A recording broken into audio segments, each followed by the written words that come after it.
Mrs. Kinjley'sh Crishmash. The weather became warmer, but Annie and Clarabelle were complaining. It's always the same before Christmas, they grumbled as passengers piled into them with their parcels. We feel so full. Thomas didn't mind the hard work. He also didn't mind having to tackle the hill before the tunnel. By the side of a bend in the line was a solitary cottage. Old Mrs. Kinjley lived there, and would wave to Thomas as he charged up the hill, and Thomas always whistles in return before he enters the tunnel. Thomas always felt better for seeing Mrs. Kinjley.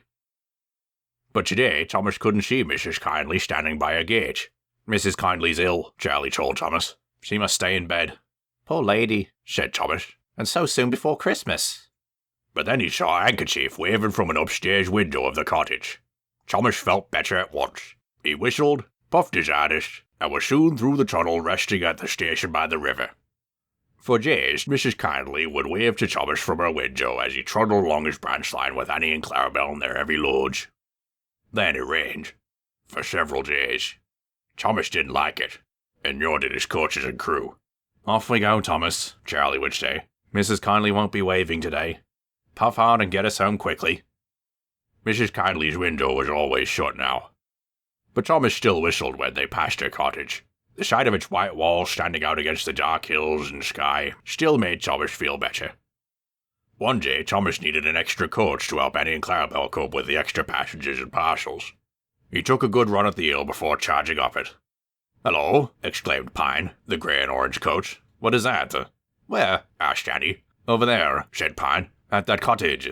Annie, Charlie, and Sid looked. There appeared to be a red flag hanging from Mrs. Kinjley's window and flapping in the wind. "Something's wrong," said Charlie. "Mrs. Kinjley must need help." He applied the brakes, and Thomas came to a gentle stop near the cottage.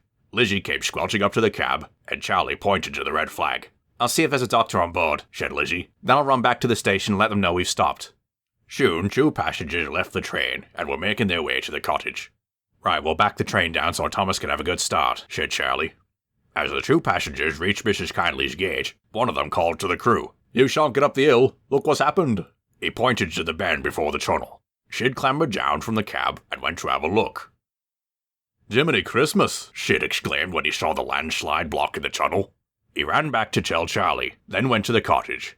He found Mrs. Kinjley with the doctor.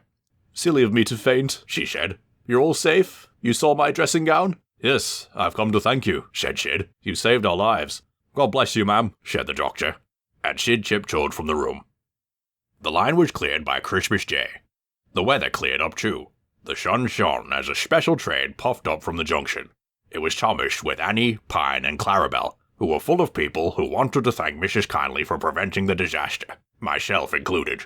Thomas whistled when they reached the cottage. "Happy Christmas, Mrs. Kinjley." Me and the others got out and went up to the cottage. Thomas and the coaches wished they could go up too. Me, Charlie, Sid, and Lizzie went upstairs.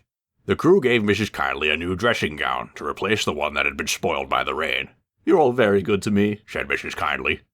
"Me and the passengers," I said, "hope you'll accept these tickets to the South Coast so that you can get well in the sunshine.